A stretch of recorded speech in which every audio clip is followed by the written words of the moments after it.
Ele tinha Saul na ponta da sua espada. Naquele dia ele se conteve. Ele não matou. E isso foi uma grande vitória para ele. Isso foi algo muito importante para ele. Nós precisamos aprender a nos conter. Esta é uma lição. Temos de vencer a nós mesmos, antes de vencer o próprio inimigo, a própria obra ou os dardos de Satanás. Então os vencedores são aqueles que servem a Deus, mas não se gloriam do seu trabalho. Irmãos e irmãs, esta é uma linda mensagem do Espírito para nós. Lutar contra a vanglória. Lembra quando os gregos, sinônimo da sabedoria, eles tinham uma comitiva ali e foram ver Jesus, eles queriam ver Jesus. Então eles usaram todo um protocolo para chegar até Jesus. Então eles foram a Filipe, Filipe a André, aí André a Jesus. Os gregos querem te ver. Qual a mensagem de Jesus? Qual foi a hospitalidade, a recepção de Jesus? Se o grão de trigo caindo na terra não morrer, fica só. Aqui está a grande mensagem do Senhor. Nós não somos esse modelo de espetáculo. Nós não estamos aqui fazendo a nossa obra. Eu sempre digo para os irmãos, o nosso ministério não é a igreja, nosso ministério é ao Senhor. E o ministério à igreja é aquele que provém do trono. Se você não aprender o caminho da devoção, o caminho da entrega, se você mudar as coisas aqui, você vai cair no secularismo. Você vai começar a depender de glórias a Deus, de aplausos, de reconhecimento.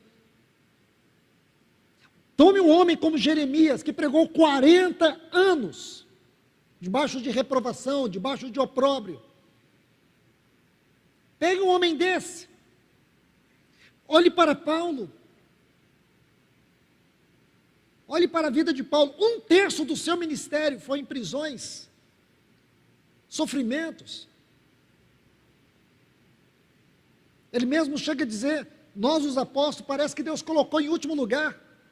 Não tem glória.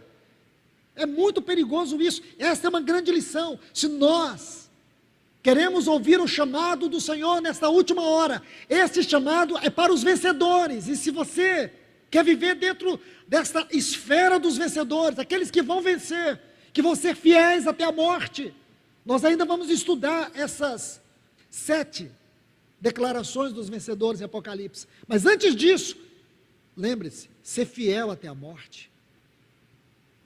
Ao que vencer, ao que vencer. E a primeira vitória que nós precisamos ter é contra nós mesmos, é contra o nosso ego, é contra a nossa carne, essa carne incorrigível, essa carne que não converte. Não existe carne convertida. Carne convertida é religiosidade. Religiosidade é uma dissimulação, é uma ilusão, é um engano, é uma mentira, é uma mediocridade espiritual. Pessoas religiosas não têm uma vida cristã ascensional.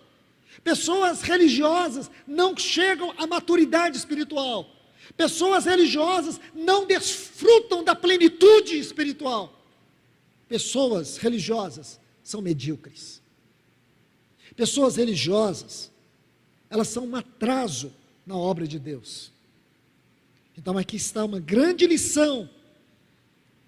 Os vencedores, esses que estão escutando o chamado de Deus essa hora, são aqueles que servem a Deus, mas não se vangloriam do seu trabalho.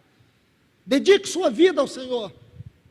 Busque uma vida de devoção. Busque uma vida de uma profunda intimidade, comunhão com esta palavra. Vá ao trono. Porque se você chegar lá, não se preocupe. Deus vai tomar a sua vida nas mãos dele. E vai fazer de você uma dádiva para a igreja. Para quem precisa. Vamos a um outro ponto aqui, nessa lição. Eles eram tímidos. Olha o versículo 3, aqui do capítulo 7. Quem é medroso, tímido, volte-se. Está vendo aqui? A palavra tímido aqui no hebraico A raiz dessa palavra fala de irreverentes, pessoas sem temor. Vou colocar 2 textos para colocar luz mais aqui nesse termo tímidos. Marcos capítulo 4, versículo 40. Está assim, vou apenas ler. Então lhes disse: por que sois assim tímidos? Como é que não tendes fé? Então você vê que o nosso Senhor Jesus, ele associa a incredulidade, a falta de fé, a timidez. A timidez não é só uma mera covardia, mas é a característica daqueles que não têm ousadia. Irmãos, sinceramente, eu não consigo entender porque o povo de Deus insiste em não ter ousadia espiritual. Eu não estou falando de euforia. Ousadia espiritual não é euforia. Ousadia espiritual é uma característica de quem tem fé. É uma atitude de coragem. Quando a Bíblia fala, e fala em muitos lugares. No capítulo 3 de Efésios fala que nós temos acesso, nós temos ousadia, nós temos acesso perante Ele. Hebreus capítulo 10, o versículo 19. Tende, pois, intrepidez. Isso é ousadia. E hoje nós vemos muitos irmãos que eles não têm ousadia espiritual, são mórbidos, são frios, são indiferentes. Sabe o que é isso, irmãos? Sinal de religiosidade. Porque muitas vezes a pessoa fala: mas eu sou tímido. Timidez é uma coisa. Aqui nós estamos falando de timidez no sentido negativo da definição. Nós estamos falando de covardia.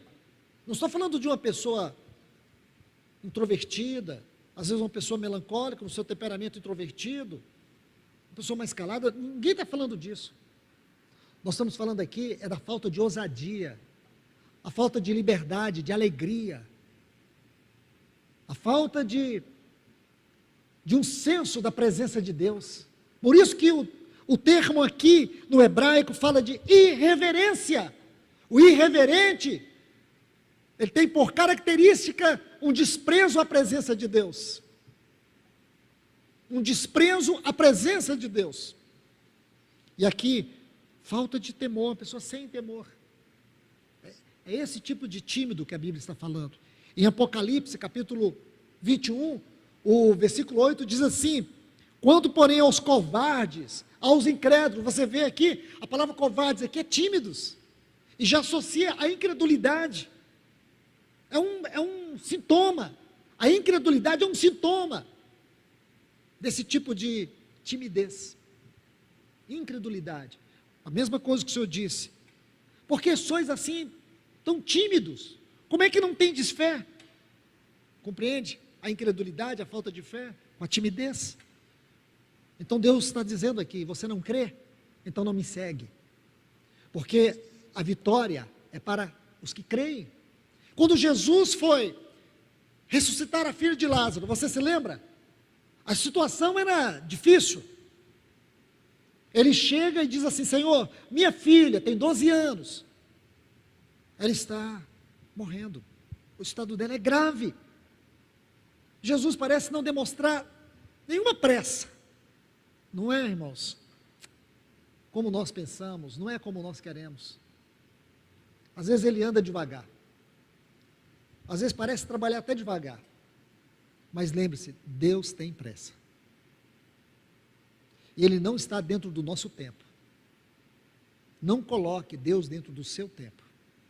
Nós é que temos que nos colocar dentro do tempo dEle. E quando nós colocamos dentro do tempo dEle, nós nos submetemos à vontade dEle. E a obediência é a característica essencial de quem tem fé. Então aqui, olha que ponto interessante, irmãos.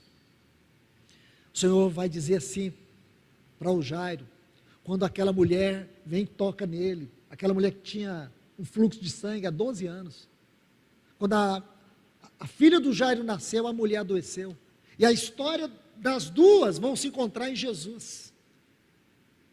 A filha morrendo em casa, a mulher tocando no Senhor. Jesus sabia, na sua onisciência, quem o tocou, mas ele pergunta porque ele queria uma confissão daquela mulher, porque aquela mulher estava num lugar inapropriado. Mulheres naquele tempo não andavam de uma forma pública, no meio de uma multidão, sozinha, Impossível. Mas aquela mulher tinha uma ousadia tão grande. A ousadia dela não olhou para a cultura, não olhou para a sua situação.